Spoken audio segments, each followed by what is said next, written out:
Welcome, everyone, to Two Guys in Hockey Talks, Season 6, Episode 40, Whoa. with my wonderful co-host, Evan Renaerts. Evan, how you doing? Hey, I'm good. I thought the show, I almost got to the point I was thinking about calling it One Guy in Hockey Talk because I felt stranded. I was lost without you. As much as I made fun of you, buddy, I loved you and I missed you, but I was happy for you to get away. And this is my theory. We let you get away before the end of our season. So that means you are jacked. You are coming back like Goldberg or Brock Lesnar are making a return to Two Guys in Hockey Talk for the final, and I say final, 3 episodes. That's today. Of course, next week will be our final after the free agent free frenzy for all you watching. And you're going to be joining me for what I am referring to as opposed to an episode. It is the REVS Top 15 NHL Entry Draft 2025 live on Friday. And our good friend from last week, Jordan, will be joining us. That's right. I'm really looking forward to it. There's a lot happening in the NHL world, along with the draft coming up, of course, the decentralized draft happening this year. A lot to get to. But remember, guys, we are here every Wednesday night at 7 p.m. Mountain Standard Time. We are on YouTube, on Facebook. Go give us a follow on Twitter/X and on Instagram, and keep getting those YouTube numbers up. We keep growing. We love it. Our X numbers are growing. We love hearing from you. We love getting into banter with people, especially on X. I've enjoyed it. It's been very fun. Now, Evan, I did miss the show, and I apologize for being away. But as they say, I was trying to be a European scout. I was going overseas to see what I could find. Unfortunately, I was so exhausted taking care of my kids that I could not find any good hockey players in the draft. So, yeah, I didn't do my job. You can fire me. And that is why I think I'll just stick to making predictions. So what we were wondering, Jordan and I were wondering, is do you think that there's anybody in Europe that the Chicago Blackhawks and the San Jose Sharks could bring in to help them offset the load? So yeah, I'm sure you must have taken in a hockey game or two in Poland. I wish. The rinks are growing there. The popularity of the game is fun. Yeah. I will say one thing. I did have conversations with family who aren't necessarily big hockey fans. But when they asked why I was staying up so late watching these Oilers games versus Florida, all my family could think of in their broken English is, Florida? There's hockey in Florida? But I do want to say congrats to the Florida Panthers because they played well. They dominated the Oilers. It was a fun series. Of course, Edmonton came up short, but you're looking at a team that, like, how do you not believe they could potentially three-peat, right? That's how good they are. Now, we know no one's done that since the Islanders in the late 70s, early 80s. But Evan, I don't know. I know you guys shared your thoughts with Jordan, but how do you go wrong against that team? Yeah. So we'll get into the speculation later. Can I just say this? I know you've been off for a bit and you haven't got to share some of that, so you're taking advantage of that. And for everyone else, it's old news, but you were ahead of time and now you're back in time. I get it. But can I just say this? I came on the show, and I had no problem saying I believe Tampa would be a two-time champion. And then I came on, and I said there will be a three-time champion. But they didn't win the championship, but they got to the final. Can I say the Florida Panthers will be three-time next year the champions once again? Which leads me at this point, we're going to do something a little bit different because I just got to deal with this. I'm going to go to my rant of the night. Puckpedia brings you Rant of the Night. Calling all hockey fans, stay on top of your game with Puckpedia. It's the ultimate source for NHL salary cap information. You know, Pavel, I'm going to give you a chance after we're all done, and you can comment yourself after I'm done my rant. I'm going to go out, and I'm going to mic drop. If you followed me, as we mentioned earlier, you can follow right there on the screen, at REV and EV. Some of you don't like me right now. Some of you call me a lot of names. I'm not going to actually use the names because we do have young kids that actually listen to this show, even as young as 8, and some as old as 12, and some of you are like almost 102. But the majority of our show are between the ages of 30 and 55. That's the majority that watch our show, and we will have anywhere from 3 to, say, 12,000 people in a single week listening from anywhere. Can I just say this? Why the heck is it okay to watch playoff hockey where it's all about not goonery, it's about cheating, it's about digging in, it's about hacking and slashing, it's about people not clutching and grabbing like the days of Mario Lemieux. I talked about it on my X feed, and some of you are like, yeah, well, you don't even know what you're talking about. You don't even know hockey. I don't know hockey. You know, do you know hockey? Why would you allow a league to have the best players in the world not be able to exemplify? Even Alexander Barkov was not able to. Why? Even the Edmonton Oilers, we saw it with Kane at the end. I don't think what he did was a big deal as far as hurting, because that was happening all playoffs. He's getting ticked off. Not excusing any play by the Oilers. It happened. We saw it with Stolarz. We saw it early in the playoffs. We see it everywhere. And I'm not picking just on the Florida Panthers, but I am saying I am so sick of watching playoff hockey because it's not enjoyable hockey. It's totally goonery. It's cheating. The refs are doing nothing about it. And it's not ability for the stars to shine. So it's like they have to become amorphified. They have to metamorphosize themselves. I can't even say the words. I'm so flustered. Because it's not good hockey. I'm sorry. I don't think it's good hockey. I don't see scouts. You're not getting through people. Why? Because they're hacking and they're grabbing and they're grabbling people all over the place. So that's a big deal for me. I'm going to come off in just a moment. Can I say the last thing? That is the unclassiest display I have ever seen. F the Oilers, F McDavid. Like, what the heck I get it. They were drunk. Okay, but hang on. Then why can't fans say stupid stuff all the time? They said stupid stuff, but they're professionals and they are paid millions. When they're on the ice, I get the heat of the emotion. You better protect yourself. I don't care about trades. Someone says, oh, it's about personality, Evan. Don't you want personality? And I'm going to call this out the way I see it. Hey, Drew Shore, I love you, man. I appreciate all the work you did in the NHL. But you and Scott Wheeler and some other guys, what are you guys saying? How is this okay? I don't want my kids watching guys saying F the Oilers. What kind of sportsmanship is that? Go have your drinks. Shut off your social media. You do that all season long. And now you open up. Oh, man, this is a mess. I'm going to give you a chance after a shut off, but that's my mic drop. Puckpedia brings you Rant of the Night. Calling all hockey fans, stay on top of your game with Puckpedia. It's the ultimate source for NHL salary cap information. I like your rant. It was very, very provocative.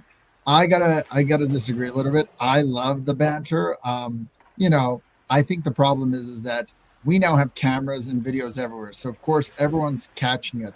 I don't know how the Oilers would act. I don't know how other teams would act.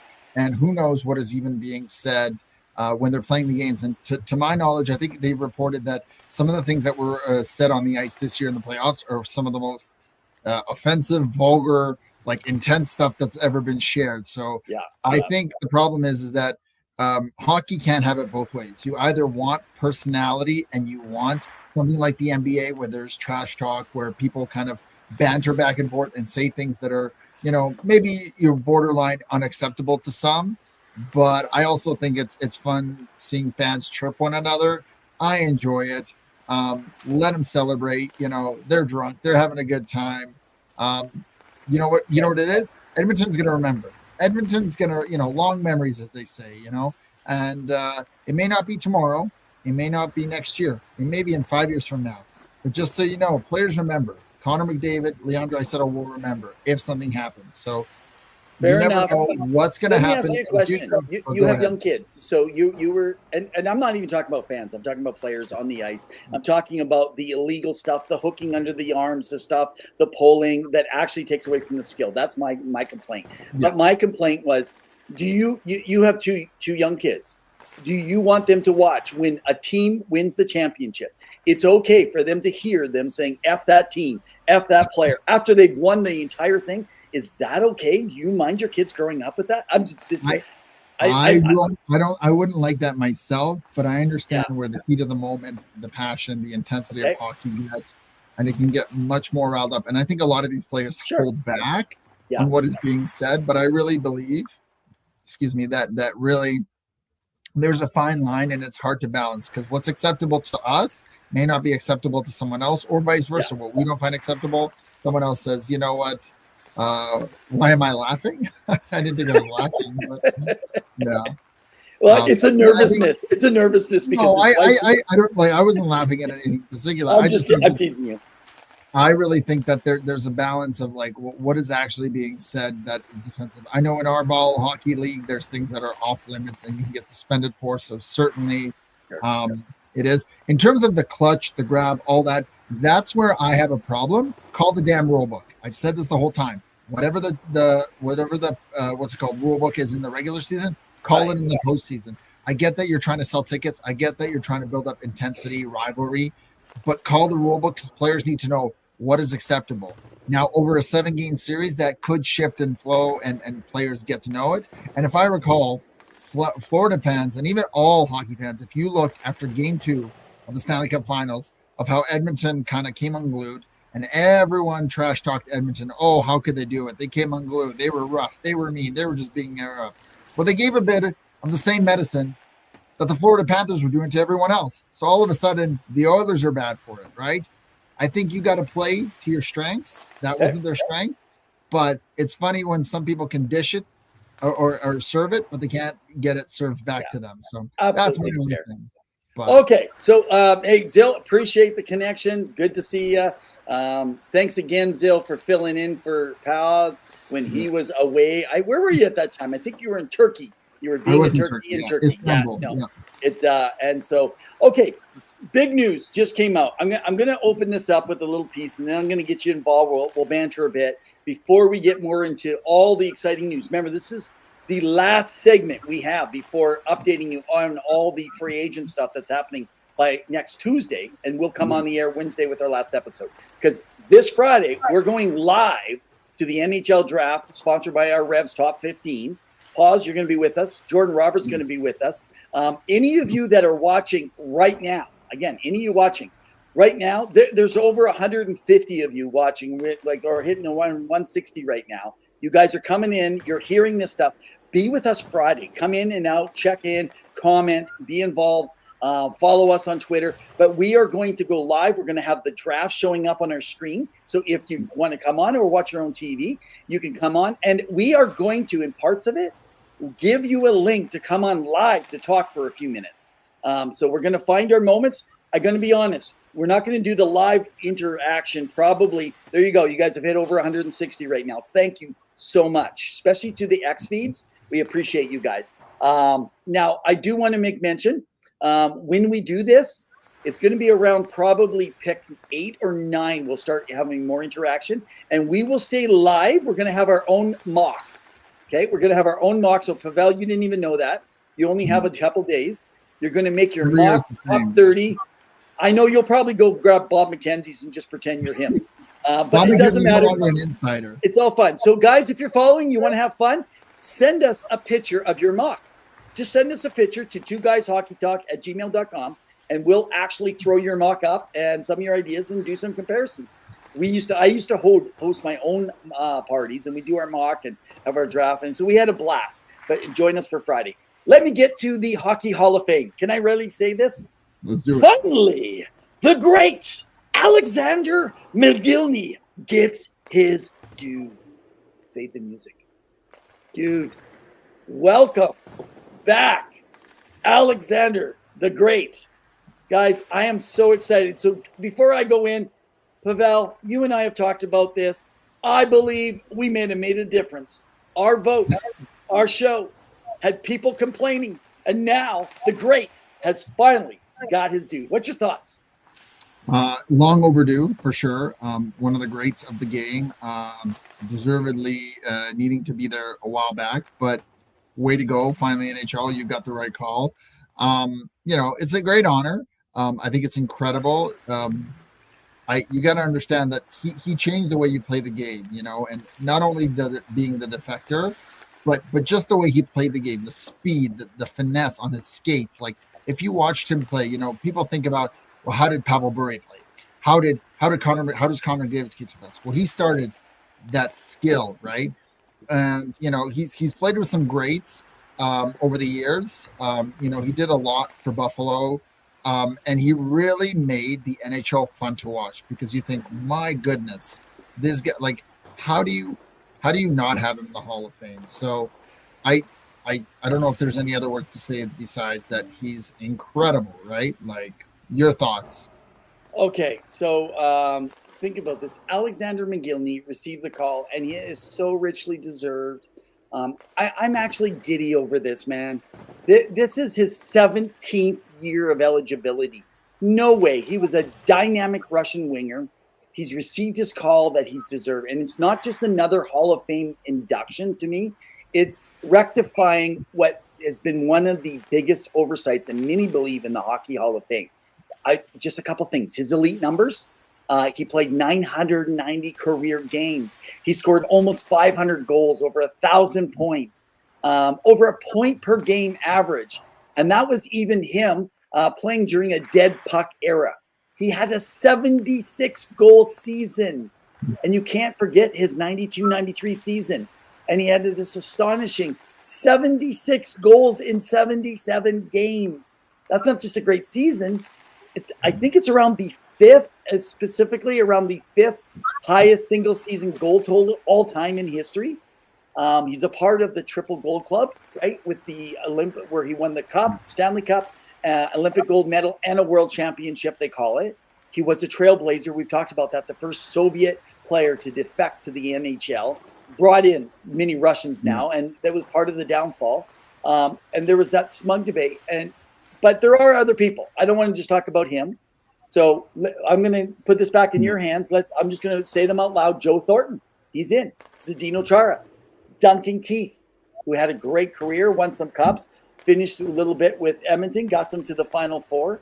And I'm really excited, not just the big guns, but people in class like Jennifer Buttrell, Brianna Decker, and the builder in Jack Parker. That's some of the others. What's your thought on a few of the ones I just mentioned? Great selection. You know, a lot of debate. I will just say also, of course, McGinley was a Lady Byng winner, which is also very hard. So, you know, yes, being a very, clean cut kind of player, not very physical at the time, where, you know, the hockey game was intense. All great names. I would say Joe Thornton could have waited a bit more. I know there was a lot of lively debate on X about potentially Carey Price. I would say Carey Price will get in, but maybe next year or the year after. I agree, but I like what Joe Thornton did. I mean, he never got his cup, but he played for a very long time. He moved around at the end trying to chase the cup, but he was a great leader, right? And so, you know, there's a lot of good names on there, and it's recognizing the greats of the game. And I'm glad that we recognize all around people's games, not just the guys who can score the most. Don't get me wrong; those guys are important too, right? But it's like there's more than that, right? So, I think of Ryan Smith. I know people might say, "Well, why should he go in?" What he did for Team Canada in all those seasons where he wasn't in the playoffs, what he did, the grinder, he represents a certain part of hockey. It might take longer for some of these guys to get there. Can I just say Jennifer Bottrell, she is, you guys see her on CBC and Hockey Night in Canada and different stuff that she's on. She is trying to work herself into a GM position. I just want you guys to know that out there. She was actually put in the running on a few different jobs she's been.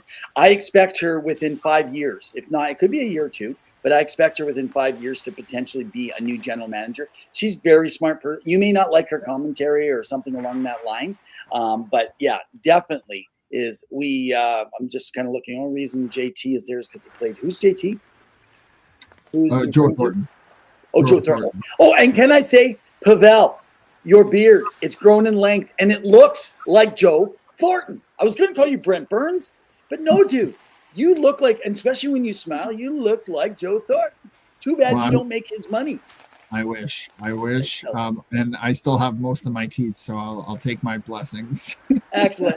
Okay, so can I just say, I do just kind of want to make a quick note here. I think it's always important.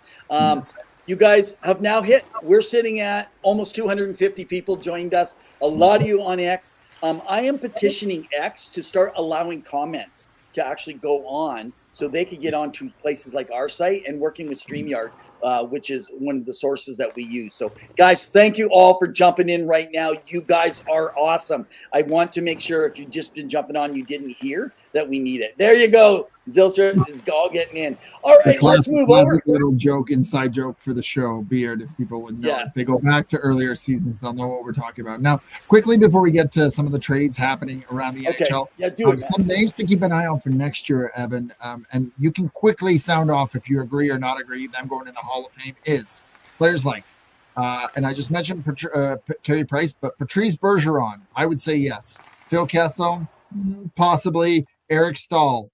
Patrick Marleau, Joe Thornton's teammate, Henrik Zetterberg, Ryan Getzlaf, Rob Rindamore, Sergei Gonchar, Jacob Spezza, Curtis Joseph, Keith Kachuk, and Ryan Miller. Do any names stick out to you for next year, potentially?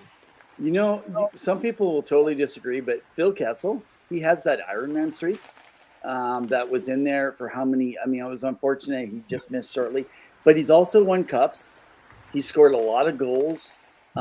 He would be one of those ones. He's probably not going to make it yet. He's still going to need some more time.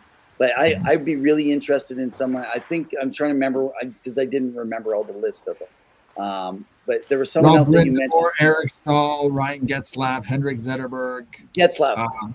That was it. Ryan Getzlaf. I think what he's done for the game, another big guy like a Shane Doan, but did way, way more for the game. Really made Anaheim what it was. Really did. I think it was Ryan who carried that team. Ryan is the one that attracted people in. Massive player, excellent for the game.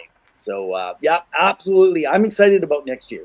Before I move to the big trade guy, you got something else? Yes. No, we're going to get into the trades right now.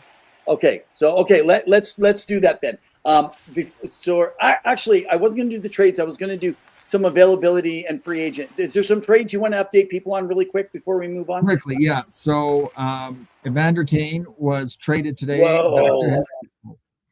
No, sorry, I'm commenting. I can't believe that. To the Vancouver Canucks for a 4th-round pick.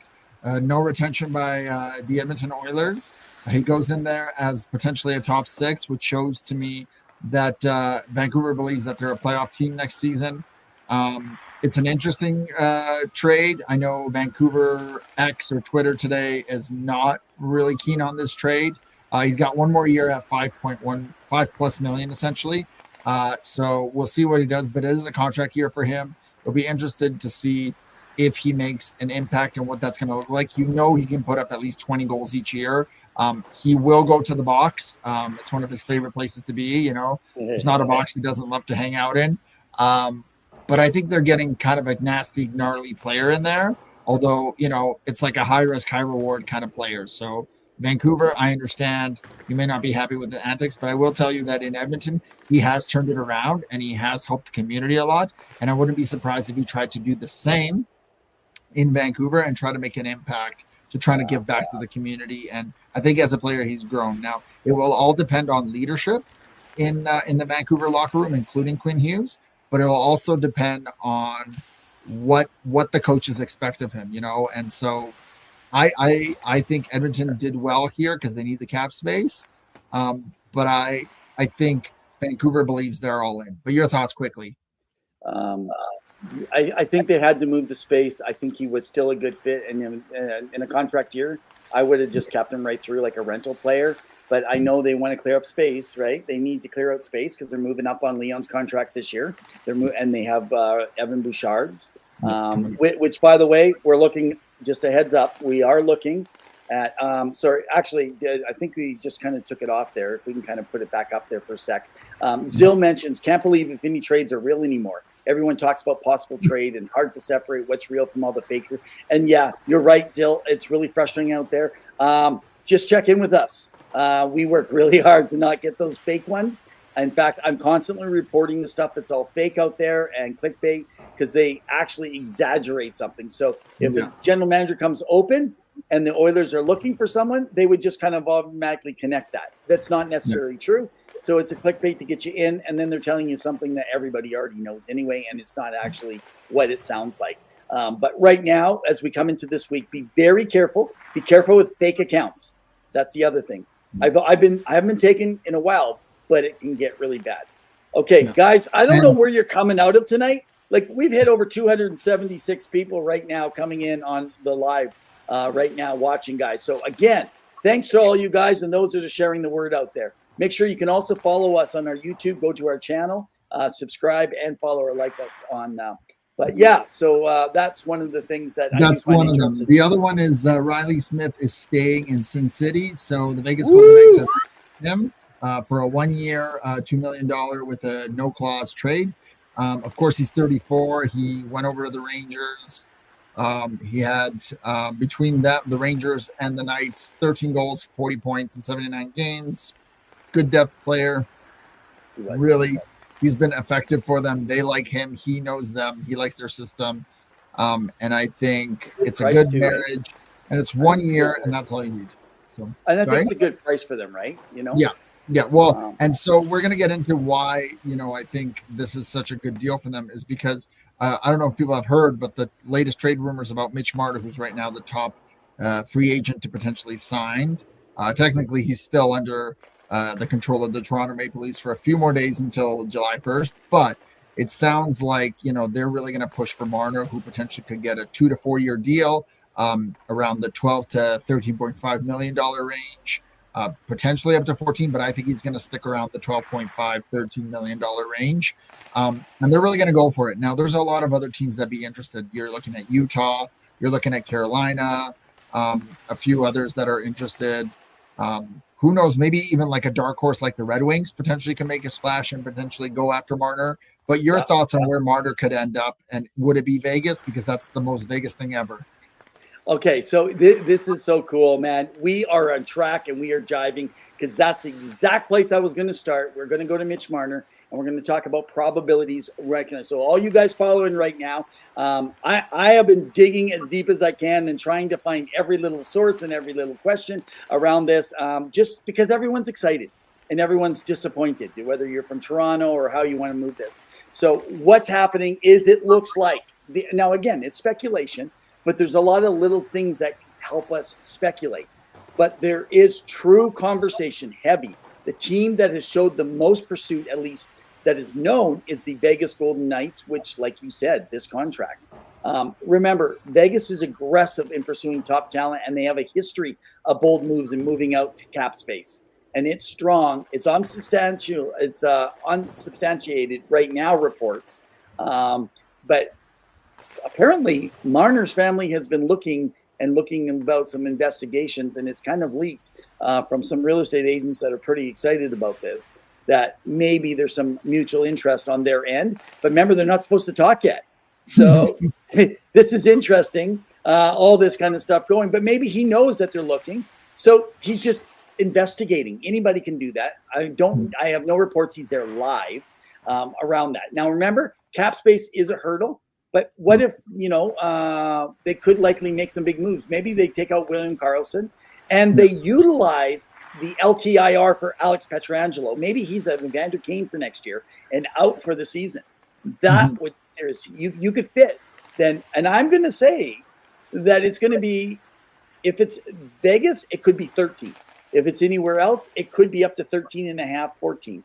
I can't see him going anywhere for under 13 unless, but it is reported he could only be looking at a 4 year deal, believing in himself, and then, or 3 or 4 year, and then re-signing when there's more cap space available. Now the question is if Vegas is serious, do they call Toronto?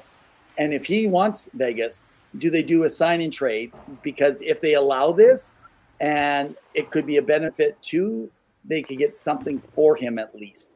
Now the other team, and I'm going to say that it's strongly rumored right now, is the Dallas Stars as a surprise team. Pierre LeBrun has talked about this. I don't think there's anything to this. I know about Jason Robertson out, but the one that you can seriously say who is super aggressive, they've been super open, they haven't used his name because he's under their property, is the Anaheim Ducks.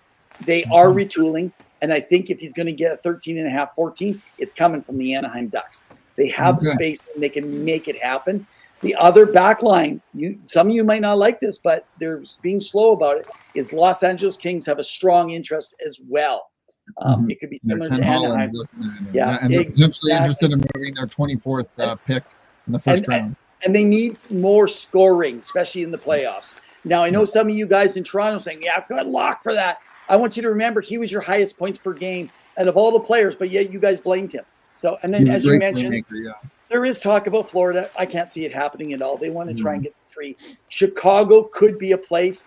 We're going to have some interviews on Friday with different people I was checking into, and I have asked stuff off the record from some others that are a little bit more in the know. And it doesn't look like Chicago is going to show as much interest as people would think. I think a part of this is what happens at the draft.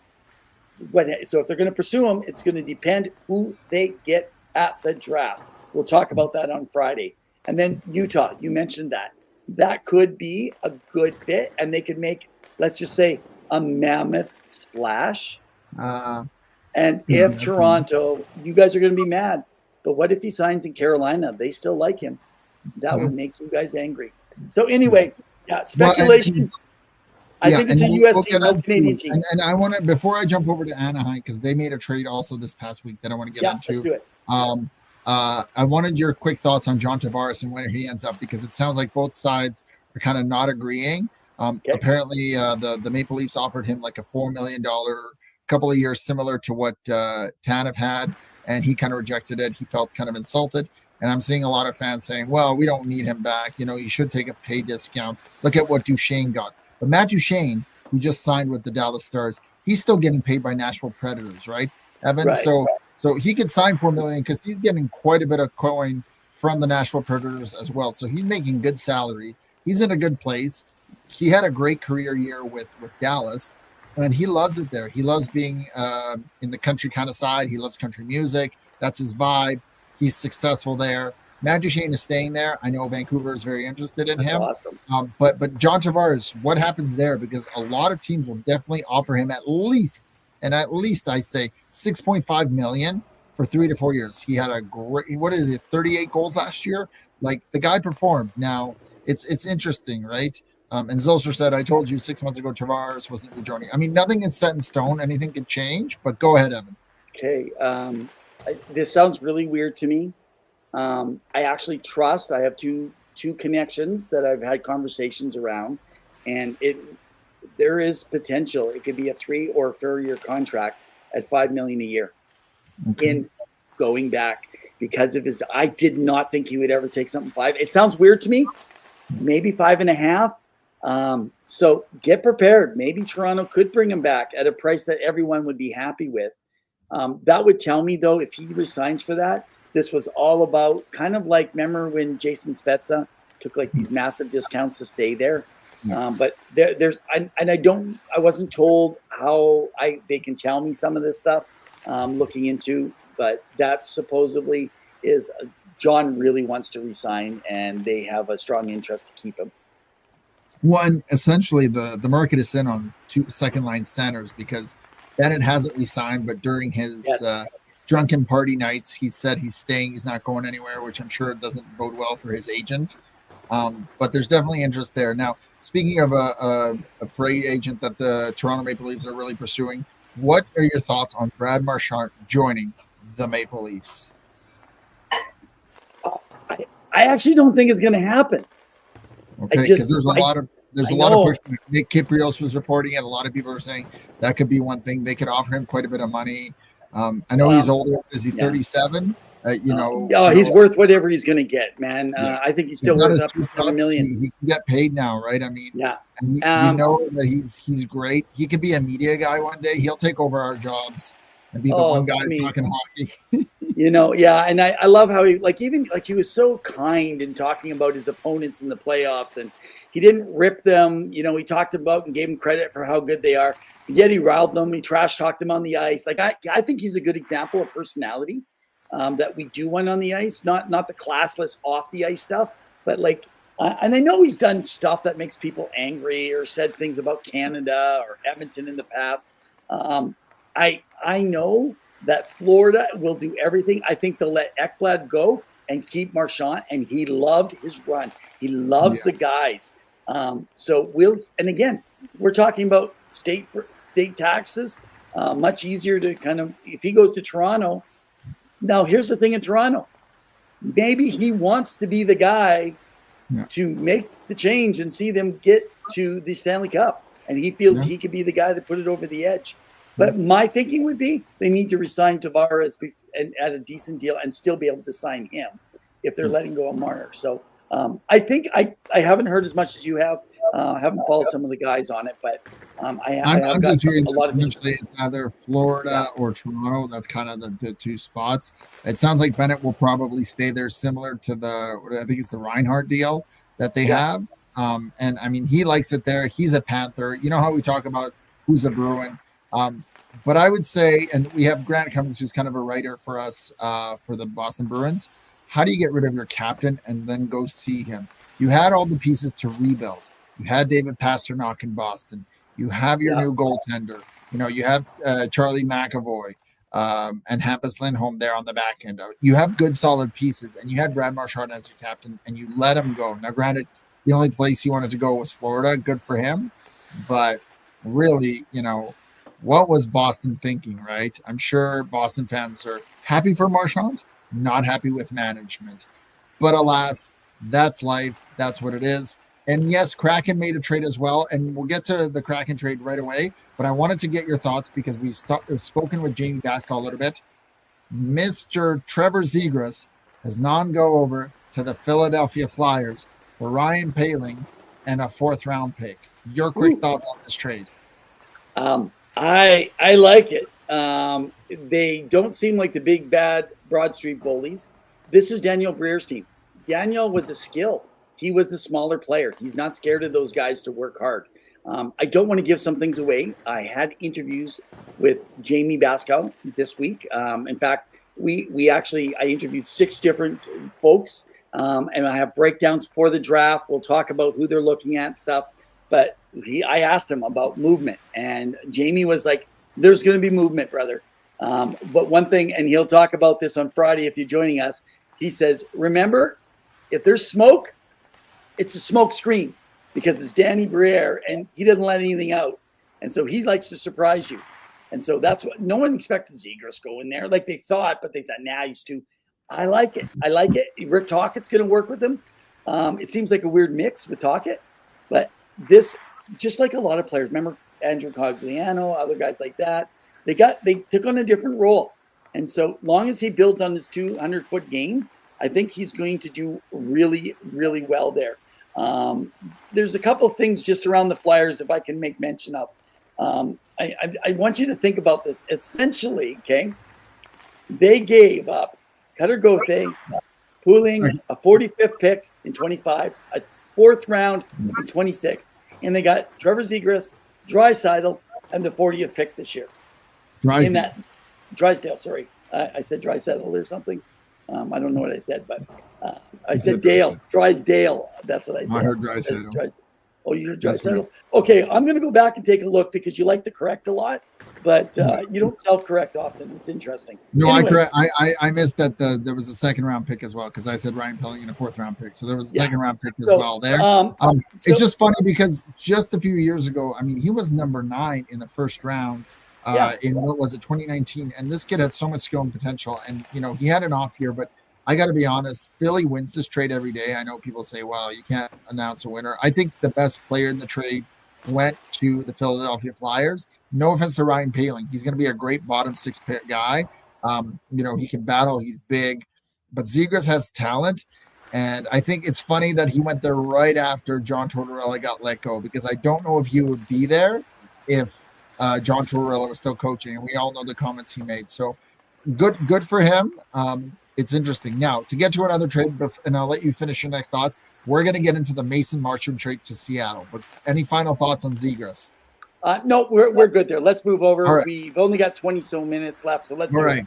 So Mason Marchand was traded over to the Seattle Kraken for a couple of picks from Dallas. I believe it was the 4th round and 3rd round pick in 4th round in 2026, 4th round in 2025 this year, and a 2026 3rd round pick. He's 30 years old. You know, he has 1 more year left on his contract. He's scored 56 goals and 131 points in his 311 games with Dallas. So he's really like a good depth piece. Played very well for Dallas all season. Of course, they fell short a little bit versus Edmonton this year, but a lot of people wanted him for that. And surprisingly, he went from one no-tax state to another no-tax state, which people say it's not a big deal.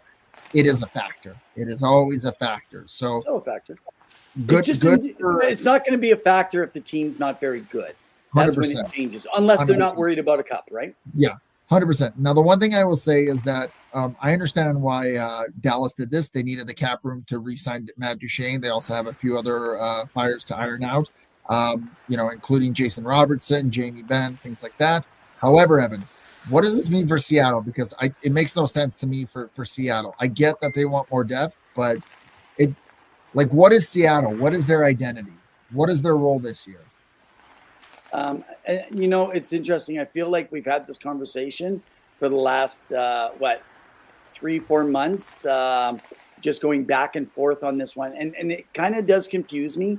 And the reason it kind of confuses me is because I don't understand what they're doing. I don't like what Ron Francis has done.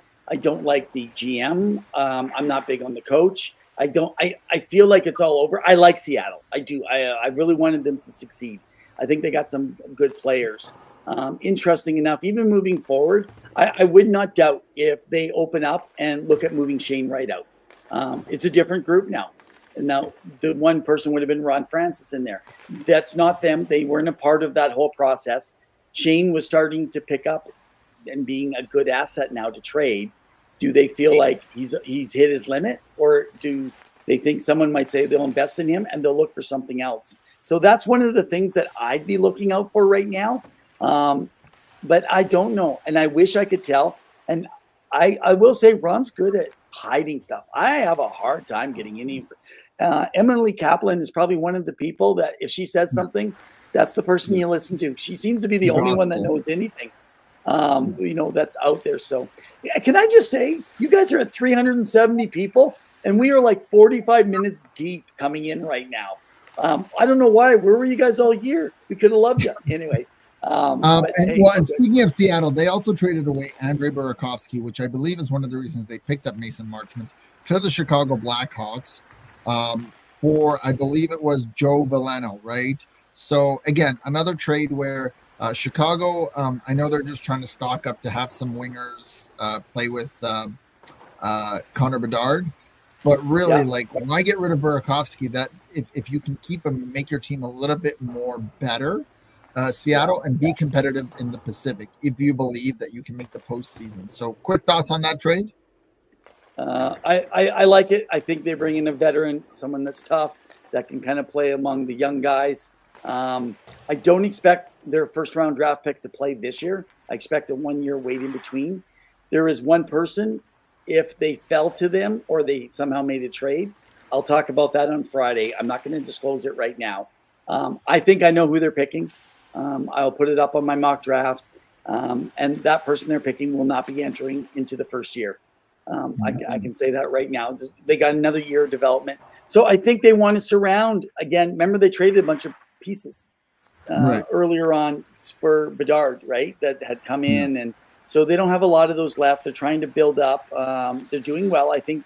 But I am a little worried about some of their selections. They could have had Demidov last year. They chose not to go that direction. Now, Levshunov is going to be a great defenseman. I just don't think he's going to be a high end as Demidov. And now this year, I think they're not going to trade. I'm not going to be happy with it as a person that enjoys watching Chicago.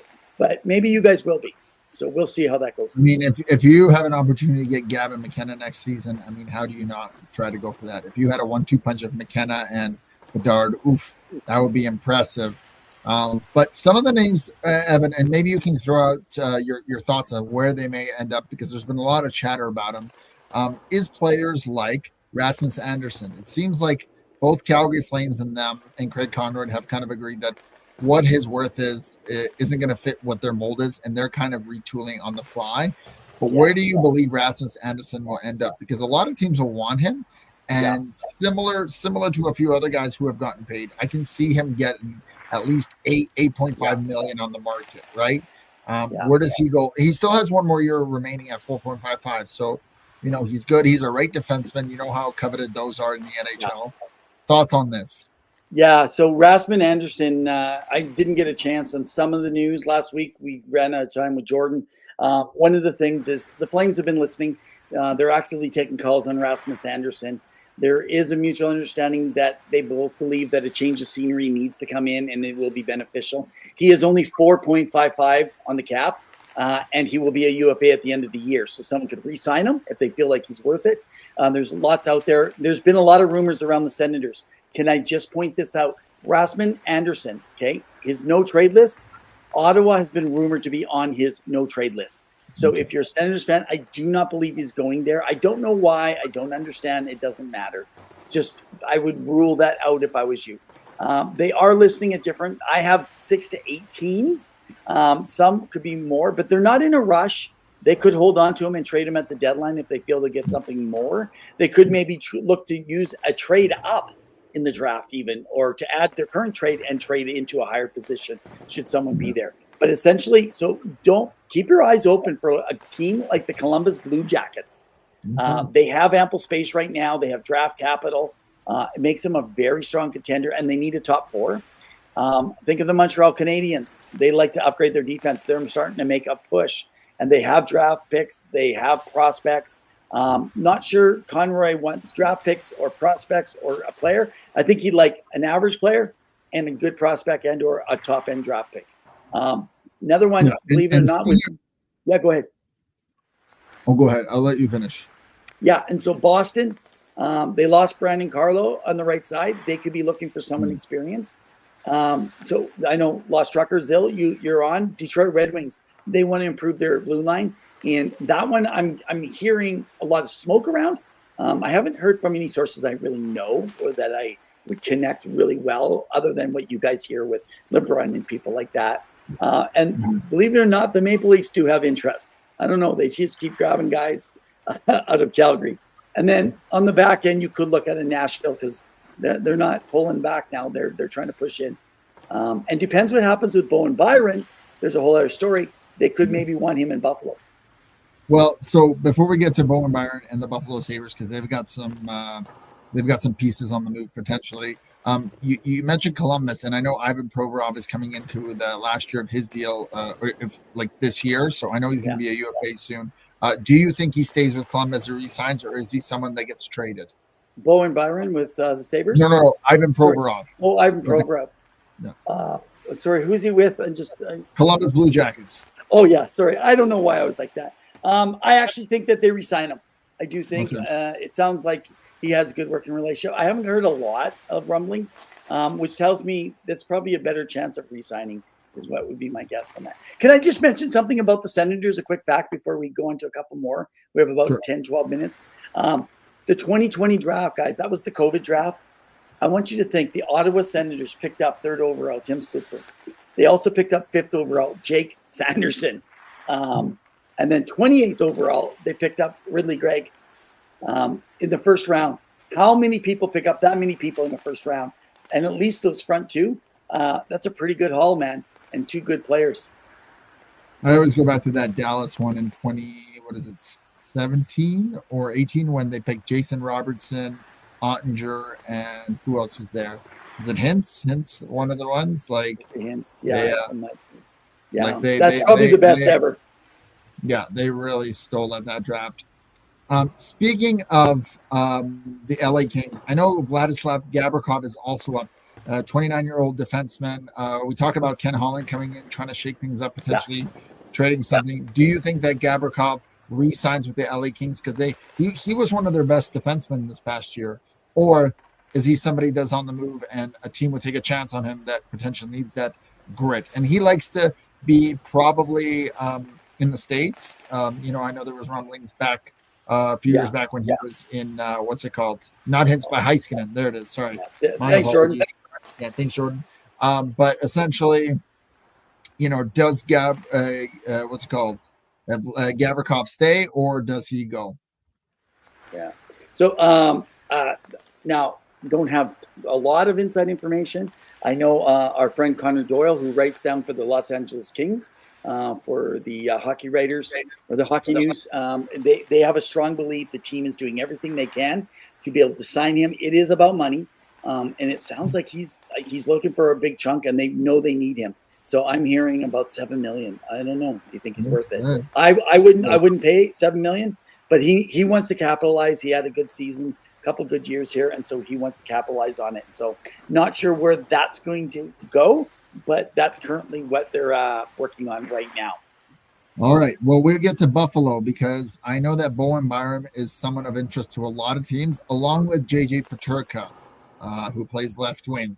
Normally. Yeah. So, Well, your thoughts on what Buffalo does? Because are we getting into another year where they're retooling, or can Buffalo actually make a push this season and become a playoff team again, finally, after so many years?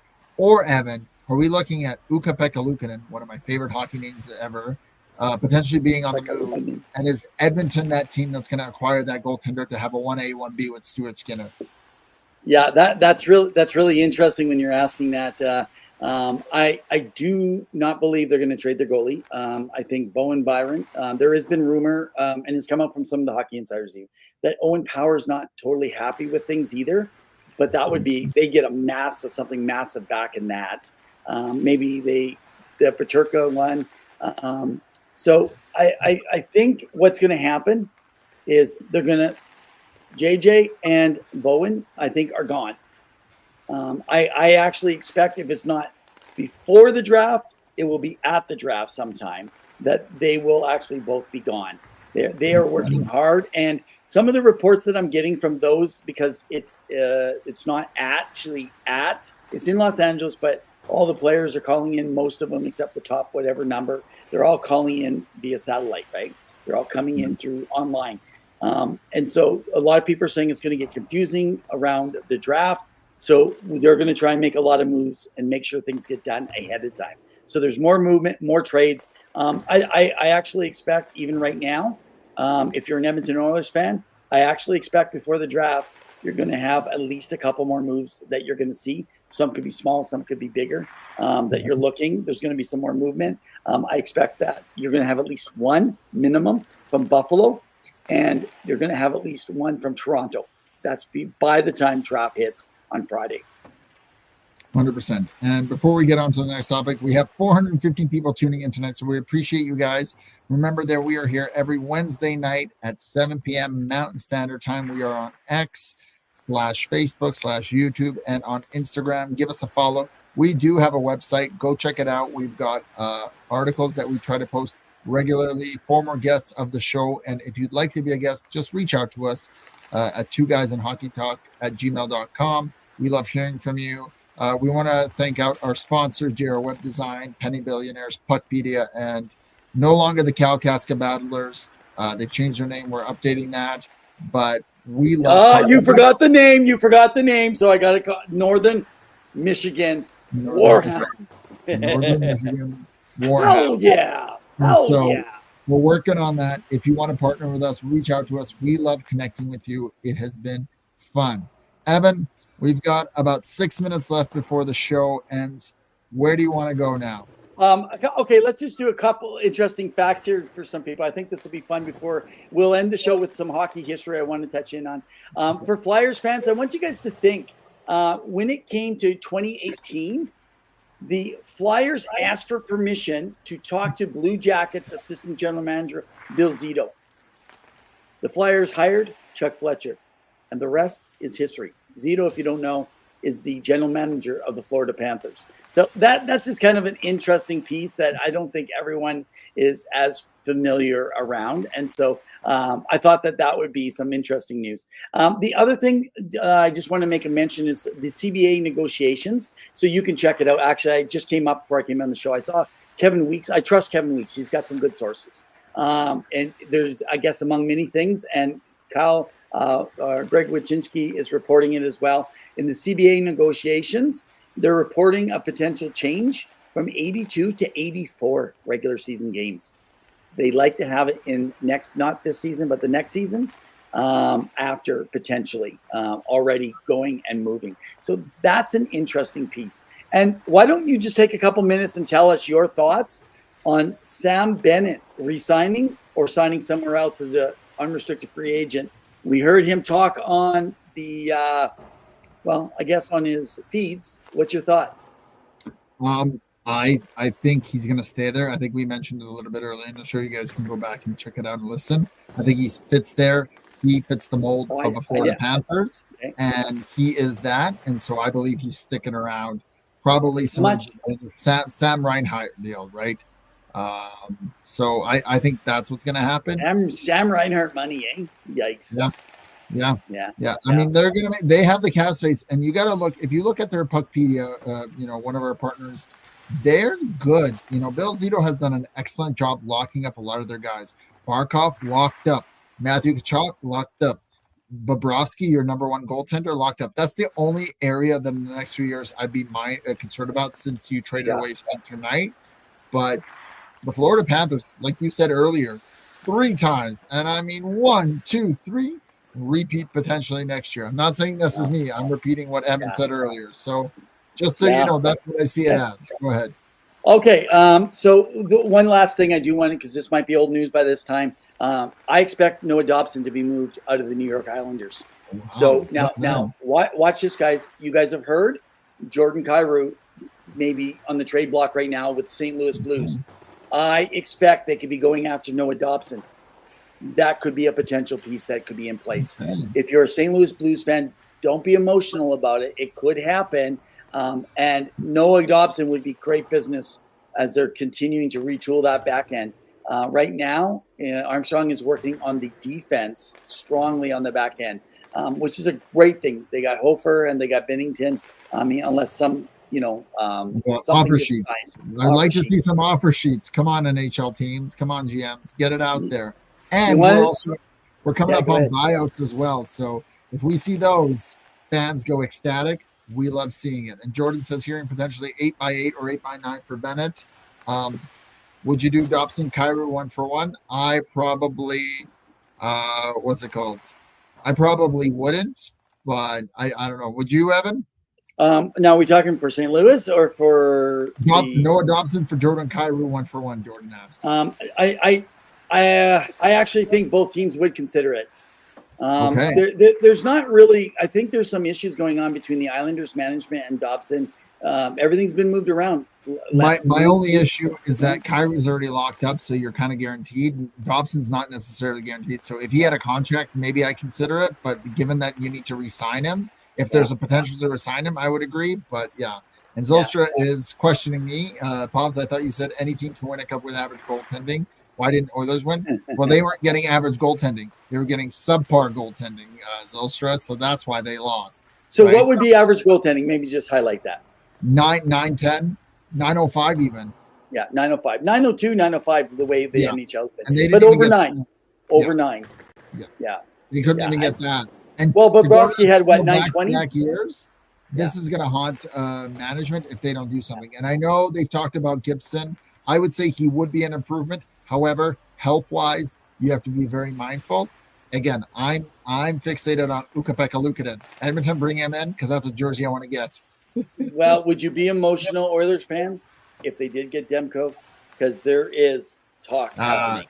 There is talk. Injury prone. I don't know. No, I know, but there's a chance. They'd have to do their due diligence. Man, if you get Demko, he's top 5 goalie right now in the NHL as long as he's playing healthy. Healthy. But I mean, the truth is they have a goalie they can't rely on anyway. And if they still keep, say, Pickard, I've had some people. By the way, I'm going to get to my hockey history. And we're going to do a wrap. So, can I just say this? That there's talk that they said get rid of Pickard, right, and get another replacement. The guy was 7-1 in the playoffs. He lost a game at a certain stage coming back. You guys didn't know this, but he actually had a tear in his ACL. That was one of the things that happened. I wasn't able to share that earlier. So when he was landed on, what was it, the Vegas series or the end of the part of the Vegas series, they fell on him backwards, which I think was on purpose. He had a smaller tear. It takes about 3 weeks to. I just want to answer because Jordan says Jordan Bennington or Darcy Kemper were average. People say that, but Darcy Kemper in that run with the Colorado Avalanche, he had a .921 save percentage. I don't think that's average. Did he? Okay, I thought he had below 900 for that Stanley Cup run. No, he had. I'm looking at it right now. He had 921 in 16 games. So 12 games and 4 losses. And Jordan Binnington in his win, he had a 927. That's not average. He played unreal. So that's not. So what we're talking about. We're not talking about regular season average. We're talking about playoff have to be so that's why you believe they could win if Stuart Skinner can actually be above average.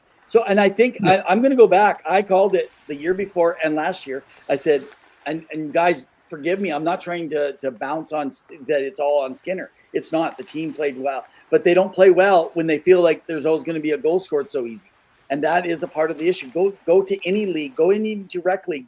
They get discouraged. I know you can't say they're professionals. You still get discouraged because you're playing behind. And the problem is, as I said, they will not, because it's below average goaltending. And I said the same thing. It's got to be over 900 goaltending. If the Oilers can get in the playoffs at least a 902 to 905, they can win a cup. But they need 902, 905 overall throughout the entire playoffs. So, all right, why don't we give our last thought?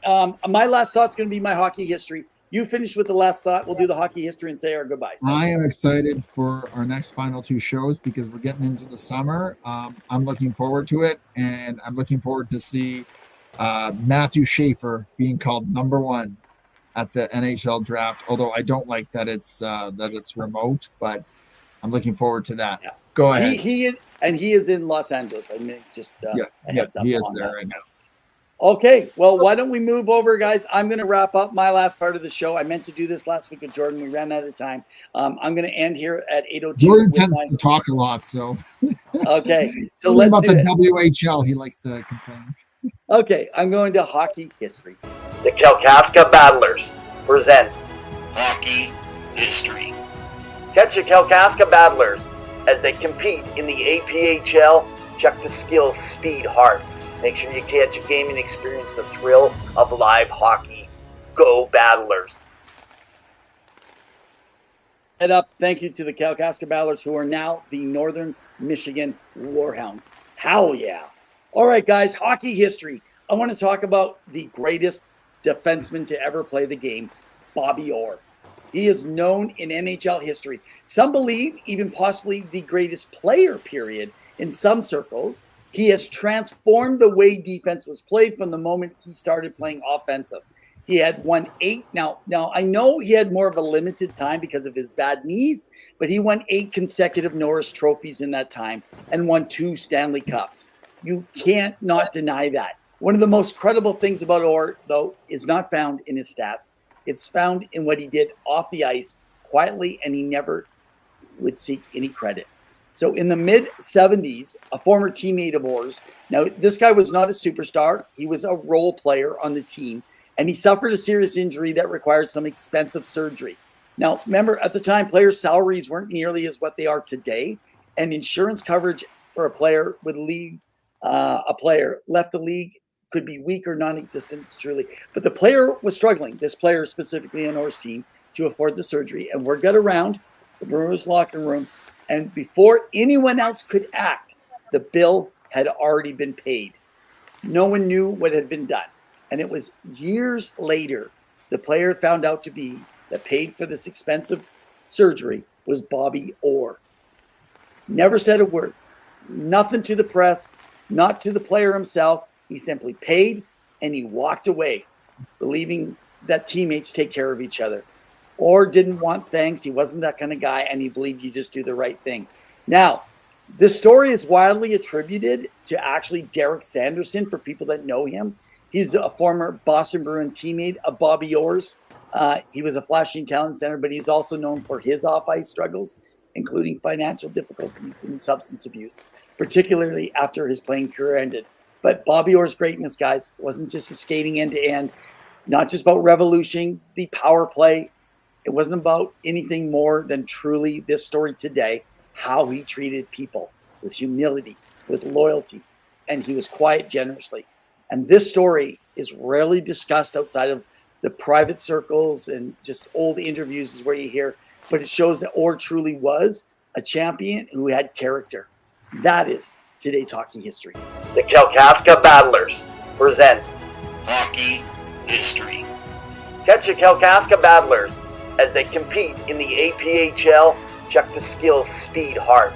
Make sure you catch a game and experience the thrill of live hockey. Go Battlers.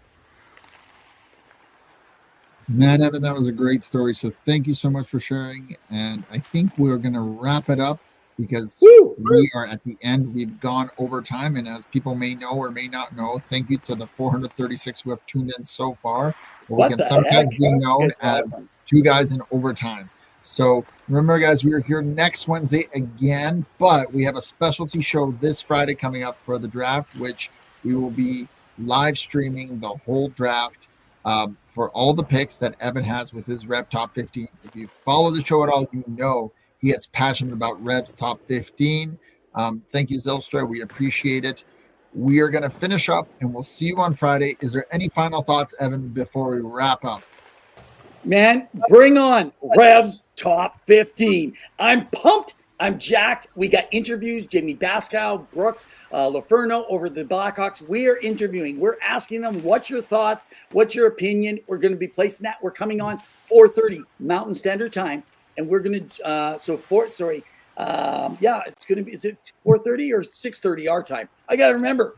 It'll be basically a half an hour. I don't even know the times. I got to look before I get done. I'm just so excited right now. This is when I geek out, man. So a reminder, we will follow Rev's Top 15. So I have the 15 that I'm going to be placing up tomorrow. You're going to have it all over. It's all written. You're going to see where I have what I believe that will become the top 15 players to play in the NHL over the next years.